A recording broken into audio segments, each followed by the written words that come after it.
Mapagpalang umaga po muli sa ating lahat. Magandang umaga, Pastor. Morning.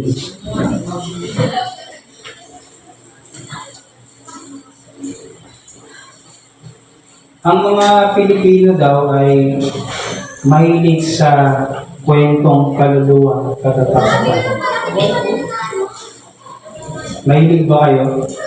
Kahit yung ibang natatakot o matatakotin, minsan hilig pa rin nilang manood ng nakakatakot. At naalala ko nung bata kami, madalas may kwento sa amin tungkol sa mga kababalagan, mga kwentong bayan. Nung ako yung minsan ay nagbakasyon sa probinsya ng tatay ko sa Ilocos, dami nilang kwento doon. Pero kahit naman yung mga sinaunang Pilipino, ang paniniwala nila sa mundo, physical na katawan natin, spiritual, ay magkaugnay. Hindi sila magkahiwalay. Merong ang kasabihan na ang tao daw ay spiritual being na may katawan. Narinig niyo na ba yan? Human beings are spiritual beings with bodies. Kaya yung espiritu, yung kaluluwa, bahagi yan ng ating pagkatao. No? Pero upang usapan minsan, pag nakakakita tayo ng mga sinasapian, ang tawag doon, anong tawag doon sa mga sinasapian? Napoposes. Noong mga unang panahon, ang paniniwala ng mga tao, kapag ang tao ay nawawala sa sarili, natutuliro, o yung sinasabi nila na babaliw, sinasapian daw ng masamang espiritu. Kaya nga yung psychology, galing siya sa ang root word niya ay galing sa Greek word na psyche. Alam niyo ba yun? Na ang kahulugan ay soul.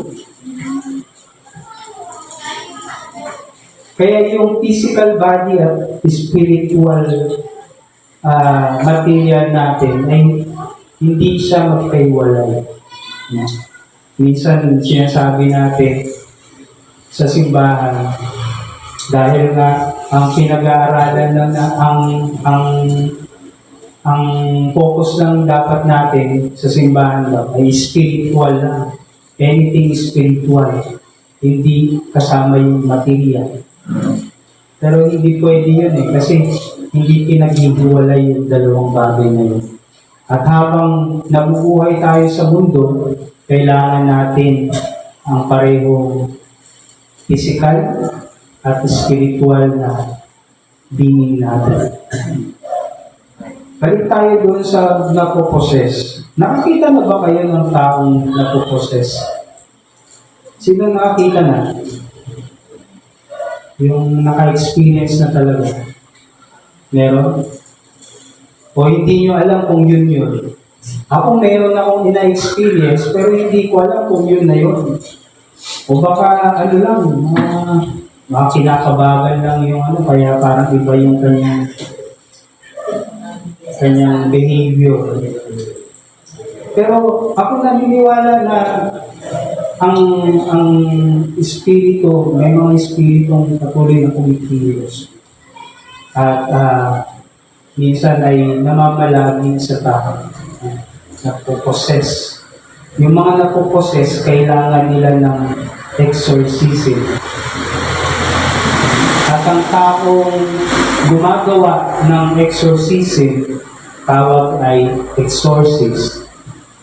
Kilala natin si Jesus na Panginoon, tagapagligtas, anak ng Diyos. Pero madalang nating marinig na si Jesus ay exorcist. Maraming kwento sa Biblia, lalo na sa Ebanghelyo, ang nagpalayas si Jesus ng demonyo. Isa na doon, kung naaalala nyo, yung pinalayas niya yung legion sa isang tao nung sila'y napadpad sa isang lugar. No? Tapos sinabi nag-request yung legion. Pag sinabing legion, maraming maraming spirito. Nag-request sila na ilipat nyo na lang ako doon sa mga baboy, doon sa malapit. No? At isang kwento nga ng exorcism ni Jesus ay itong nabasa nating teksto sa Marcos, Kabanata 1, talata 21 hanggang 28. Ang matindi dito, no? Nasa loob ng sinagoga si Jesus nung pumasok yung lalaking sinasapian ng masamang espiritu. At nagsasalita siya, sabi niya, sumisigaw siya, "Anong pakay mo sa amin, Jesus, na taga Nazaret?" Kilalang kilala ni si Jesus eh. Sabi niya, "Naparito ka ba upang kami puksain? Kilala kita, ikaw ang banal na mula sa Diyos." Biruin mo, yung mga masasamang espiritu pala, nakakakilala rin sa Diyos. Kaya tayo mga Kristyano, huwag tayong magyayabang na kilala na natin ang Diyos. Baka mas alam pa, kilala pa ng mga masasamang espiritu ang Diyos na pinapaniwalaan sana natin. Nagsasalita siya doon, nagsisisigaw. Parang nag-i-skandalo yung lalaki. Pero sa isang utos lang ni Jesus, sabi niya, "Tumahimik ka! Lumabas ka sa kanya!" Biglang nawala, lumabas yung masamang espiritu at doon nag-inisay at nagsisisigaw yung lalaki. Tinanong ko kayo kanina kung meron na kayong karanasan o may nasaksiyan na kayong na-possess. Wala pa, no? Pero alam nyo, baka hindi nyo alam, araw-araw kayong napopossess. Araw-araw napopossess tayo. Kung kinahayaan natin na magpagamit tayo sa gawa ng kaaway. Maaaring hindi tayo magsisisigaw, maaaring hindi mawala ng kontrol yung ating sarili. Pero madalas nakakagawa tayo ng hindi kalugod-lugod sa Diyos. At para sa akin, demon possession yun. At kailangan natin ng exorcism. Hindi natin alam yun kasi ang usually na alam natin, yung talagang nangiisay, tapos bumubula yung bibig. Pero araw-araw, yung masamang espiritu, tinatry tayong i-possess. Pasukan ng kung ano-anong bagay yung ating pag-iisip, yung ating mga puso, para ilihis yung ating damdamin at diwa sa kung ano ang layunin ng Diyos para sa atin. Tayo ay madalas nadi-demon possess. Kapag napupuno ng galit yung ating sarili, kapag tayo ay gumagawa ng anumang hindi ayon sa nais ng Diyos, kapag tayo ay nakikisangkot sa gawain ng masama, kapag tayo ay nagmamalabis, nagiging swapang, kapag tayo ay nagmamataas, kapag tayo ay tumitingin ng kalaswaan, nadidemon possess tayo, mga kapatid. Hindi yun ang alam. Paano tayo hindi madidemon possess? Paano tayo makakalaya sa demon possession? Sabi ko nga kanina, kailangan natin ng exorcism.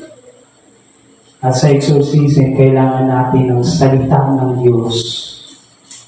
Kung paano nagsalita si Jesus, dapat maranasan natin araw-araw ang pagsasalita ni Jesus sa atin. E paano tayo makakatanggap ng salita ni Jesus, ng ating Panginoon, kung hindi naman tayo nagbabasa ng kanyang salita? At yung ating Biblia sa bahay, pagkaganda-ganda, puno naman ng alikabok. Parang yung Bible dyan, no? Sa picture. Pwede nang sulatan, pwede nang tuwingan. Sino may ganyang Bible sa bahay? Pakidala na lang po dito sa church para magamit. Ito ang mahirap sa ating mga kapatid. Hindi natin alam, araw-araw tayong nakikipaglaban sa gawa ng kaaway. Araw-araw pala tayong, maaaring araw-araw pala tayong nadidemon possessed. Pero araw-araw din, hindi natin binibigyang pansin o halaga ang salita ng Diyos. Wala tayong oras para sa Diyos. Pero may oras tayo sa K-drama. Wala tayong oras para magnilay ng kanyang salita. Pero meron tayong oras bumabad sa Facebook. Mahirap yung ganun, mga kapatid. Minsan, inaalala natin yung kakainin natin araw-araw. Minsan, kakalimusan mo pa lang, iniisip mo na, ano kayang pagkain namin sa lunch o sa dinner? Pinapakain natin yung ating physical na katawan, pero yung spiritual natin, yung espiritu natin, hindi nakakakain. Nakakain na ba ang inyong mga espiritu? Yun yung magandang pagnilayan natin sa umagang itong mga kapatid. Pahalagahan natin ang salita ng Diyos. Alam mo, yung mga Israelita, gano'n na lang sa kanila, gano'n na lang katakot-takot o kagilagilalas yung boses ng Diyos sa kanila. Kaya nung sila ay nasa ilang, sinabi nila kay Moises, pwede bang iba na lang magsalita para sa Diyos, para kay Yahweh? Huwag na siya. Kasi nakakatakot yung salita niya, yung kanyang boses. Baka nga every word ay dumadaguntong yung langit. Pero kahit na gano'n, nais pa rin nilang pakinggan ng Diyos. Kasi alam nila, ay may patutunguhan yung kanilang mga buhay. Alam nila na yung salita ng Diyos ay magsisilbing gabay nila para mag-succeed doon sila sa journey nila patungo sa promised land. Pero sa atin, sa araw-araw natin, gaano natin nakikitang mahalaga ang salita ng Diyos? Gaano natin tinitignan ito na mahalagang bagay sa ating buhay?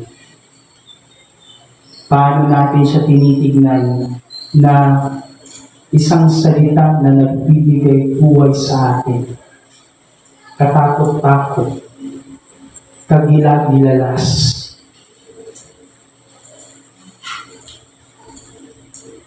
Kailangan natin ng exorcism.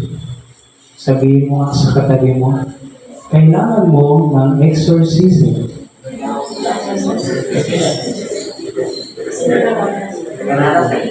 Tapos sabihin mo sa sarili mo, kailangan ko ng exorcism.